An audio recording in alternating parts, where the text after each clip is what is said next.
है उत्तर प्रदेश में कुल कितने सस्य जलवायु क्षेत्र है? उत्तर प्रदेश में कुल कितने सस्य जलवायु क्षेत्र है? यानी कि agro climatic zone, agro climatic zone कितने हैं? ये है 9, उत्तर प्रदेश के अंदर है 9। और वहीं पर अगर हम भारत की बात करें, भारत में 15 है, भारत में 15 है। आइए जानते हैं भी 9 क्षेत्र कौन कौन से है। देखिए 9 क्षेत्र कौन कौन से है। वे हमारे 9 क्षेत्र है ये।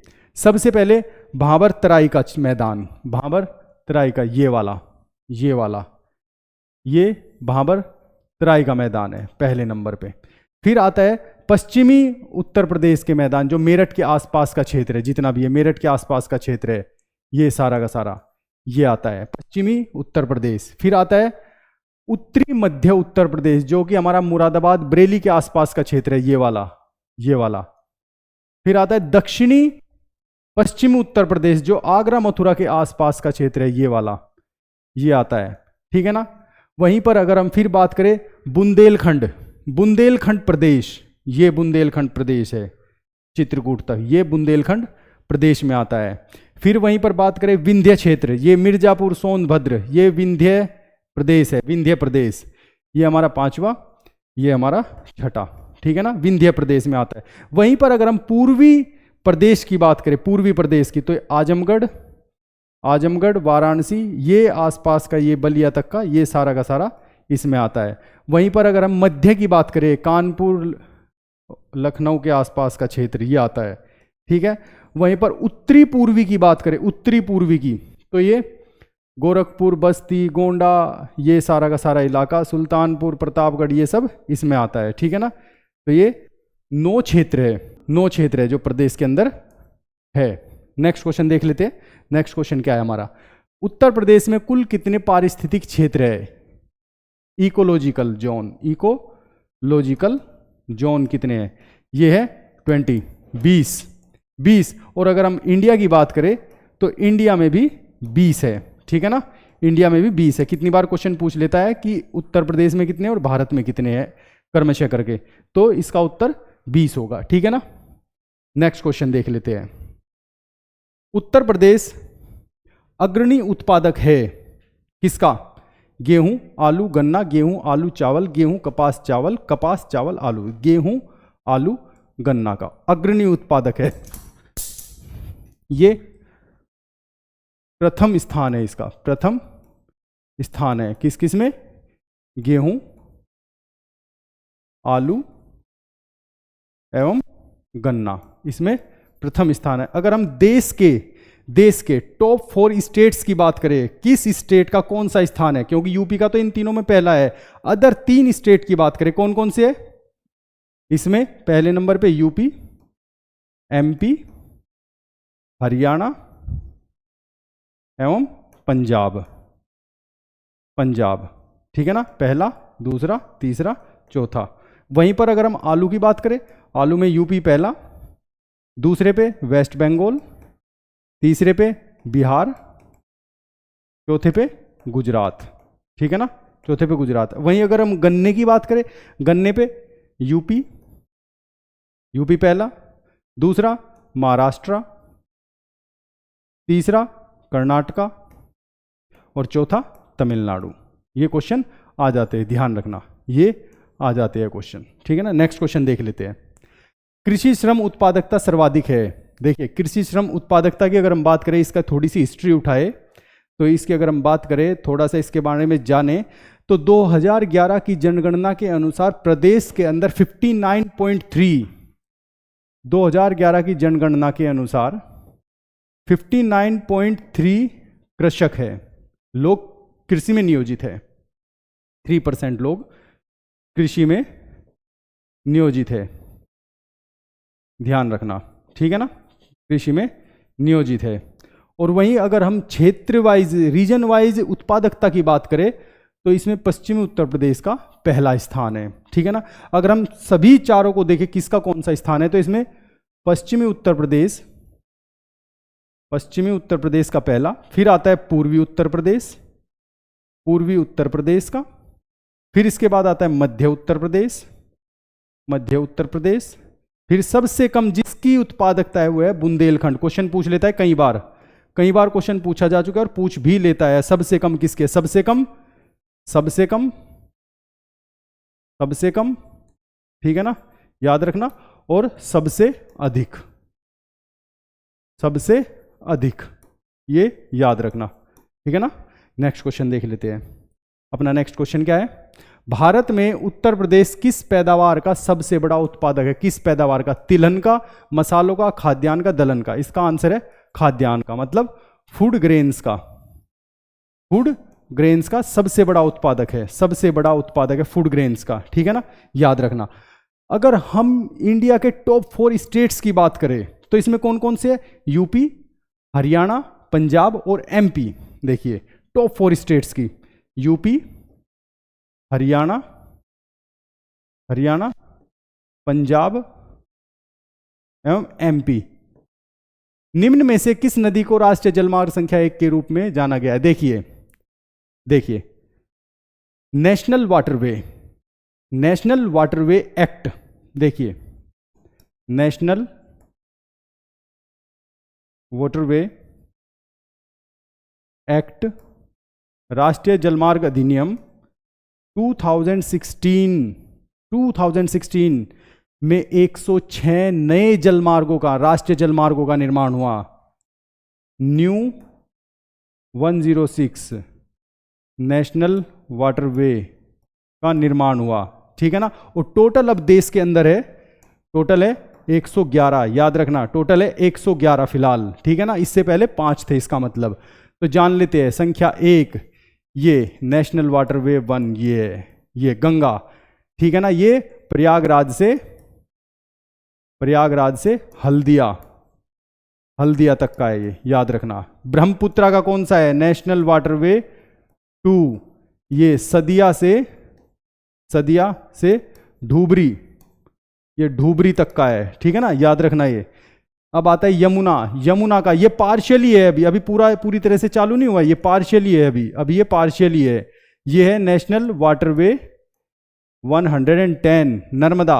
नर्मदा का कौन सा है? नर्मदा का, ये गुजरात में है, नेशनल वाटरवे 73, याद रखना इसे, नेशनल वाटरवे 73, इसका 110। ये पार्शियली है, लेकिन यमुना वाला ये भी चालू है और ये तो है ही स्टार्ट, ठीक है ना। नेक्स्ट क्वेश्चन देख लेते हैं। नेक्स्ट क्वेश्चन क्या है? उत्तर प्रदेश की सबसे लंबी नहर कौन सी है? देखिए नहरों के बारे में जानने से पहले थोड़ी सी इसकी हिस्ट्री जान लेते हैं। 1830 में अंग्रेजों द्वारा सबसे पहले पूर्वी यमुना नहर का निर्माण कराया गया। 1830 में, 1830 में पूर्वी यमुना नहर का निर्माण कराया गया, जो कि सहारनपुर जिले में है। सहारनपुर जिले में फैजाबाद नामक जगह से यमुना से निकाली जाती है, फैजाबाद नामक जगह से, ठीक है ना। सहारनपुर जिले से निकाली जाती है। इसकी कुल लंबाई है 1440 किलोमीटर इसकी कुल लंबाई है।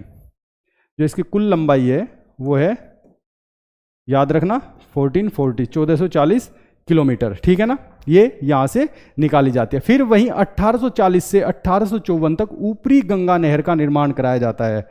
1840 से 1854 तक ऊपरी गंगा नहर का निर्माण कराया जाता है, जो कि हरिद्वार से निकाली जाती है, गंगा नदी से। गंगा नहर जो कि हरिद्वार से, ध्यान रखना, हरिद्वार से, ठीक है ना। जो कि इसकी कुल लंबाई, अगर इसकी अपनी खुद की लंबाई देखें इस नहर की, तो वो है 340 किलोमीटर। लेकिन वहीं पर अगर इसकी शाखाओं के साथ इसकी लंबाई देखें तो वो है 5640 किलोमीटर, याद रखना, 5640 किलोमीटर। इसका निर्माण 1840 में कराया था। अब बात करते शारदा नहर की बात करते हैं। इसका निर्माण 1920 से लेकर 1928 के बीच में कराया गया था। ये उत्तर प्रदेश, उत्तराखंड प्लस नेपाल की सीमा से आती है, नेपाल की सीमा से आती है और उत्तर प्रदेश के पीलीभीत नामक जिले में प्रवेश करती है। पीलीभीत जिले में, ध्यान रखना, पीलीभीत जिले में प्रवेश करती है, ठीक है ना, प्रवेश करती है। और ये प्रदेश की सबसे लंबी नहर है, प्रदेश की सबसे लंबी नहर है। इसकी कुल लंबाई है 12,368 किलोमीटर, 12,368 किलोमीटर, ठीक है ना, 12,300। और अगर इस शारदा नहर की बात करें तो ये उत्तराखंड के चंपावत जिले से आती है, चंपावत जिले से, उत्तराखंड के चंपावत जिले से आती है, ठीक है ना, ये याद रखना। तो इसका आंसर हो गया शारदा नहर। नेक्स्ट क्वेश्चन देख लेते हैं। नेक्स्ट क्वेश्चन क्या है, देखिए, निम्न में से कौन सा बांध बेतवा नदी पर बनाया गया है? निम्न में से देखिए, रिहंद बांध बनाया गया है रिहंद नदी पर, रिहंद नदी पर, जो कि कहाँ है, सोनभद्र में, जो कि सोनभद्र में है, ठीक है ना, याद रखना। हथनी कुंड बैराज कहाँ पे बनाया गया है? ये हथनी कुंड यमुना नदी पर बनाया गया है, यमुना नदी पर कहाँ पे? सहारनपुर जिला, उत्तर प्रदेश के सहारनपुर जिले में, उत्तर प्रदेश के सहारनपुर जिले में। इससे लाभान्वित प्रदेश कौन कौन से है? देखिए, हिमाचल प्रदेश, हरियाणा, उत्तर प्रदेश, ठीक है, हिमाचल प्रदेश, हरियाणा, उत्तर प्रदेश, राजस्थान एवं एक केंद्र शासित प्रदेश दिल्ली, इससे लाभान्वित जिले। इसका निर्माण कराया गया था 1872 में, याद रखना, 1872 में इसका निर्माण कराया गया था। इस पर झगड़ा भी रहता है, ठीक है, थोड़ा बहुत इस पर डिस्प्यूट रहता है इन सभी राज्यों में। फिर है राजघाट बांध, ये बेतवा नदी पर है, ध्यान रखना, ये बेतवा नदी पर है, ठीक है ना। कहाँ पे?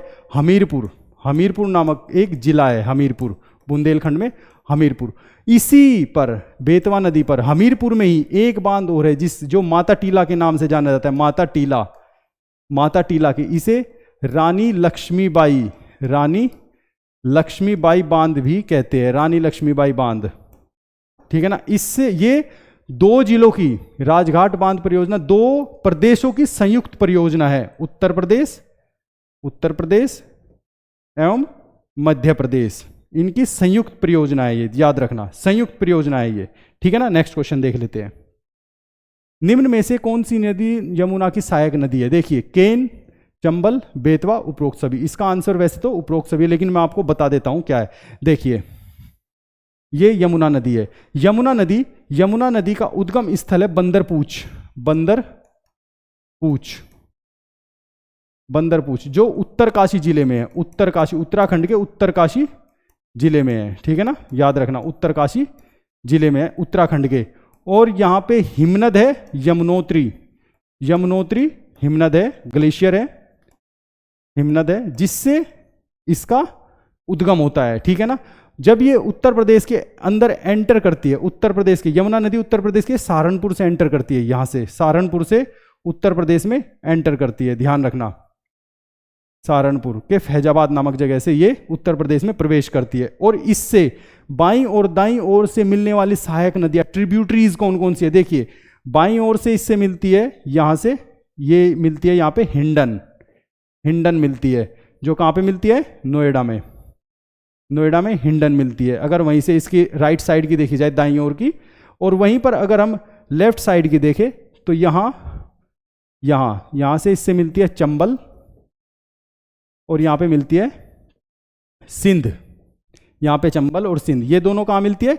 इटावा में, दोनों की दोनों इटावा में मिलती है, दोनों की दोनों इटावा में इससे मिलती है। अगर हम दूसरी बात करें, फिर इससे मिलती है बेतवा और केन। बेतवा मिलती है हमीरपुर में, और केन मिलती है बांदा में। देखिए, बेतवा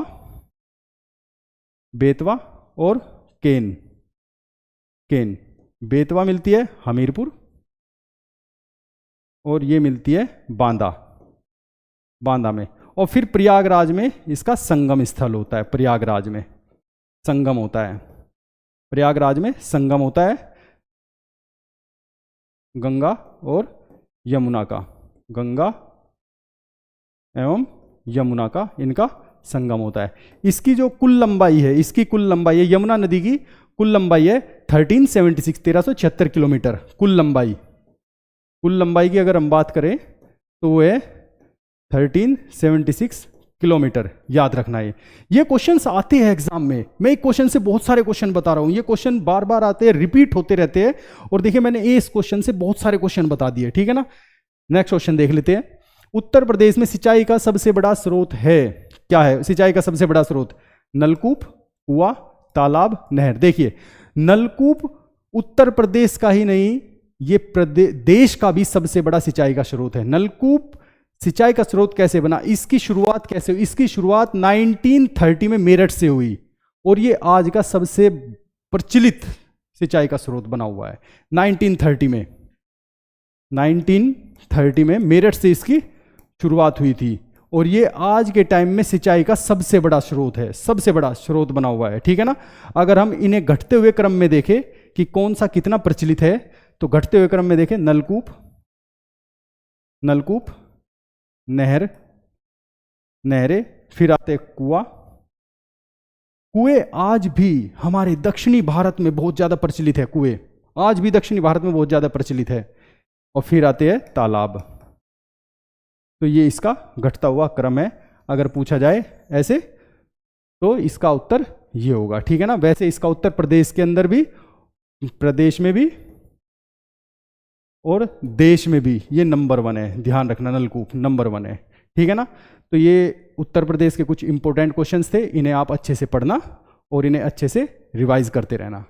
मेरा टेलीग्राम चैनल है, आप लोगों को मैंने बताया भी था, GS विद गौरव सर 1, ये मेरा टेलीग्राम चैनल है।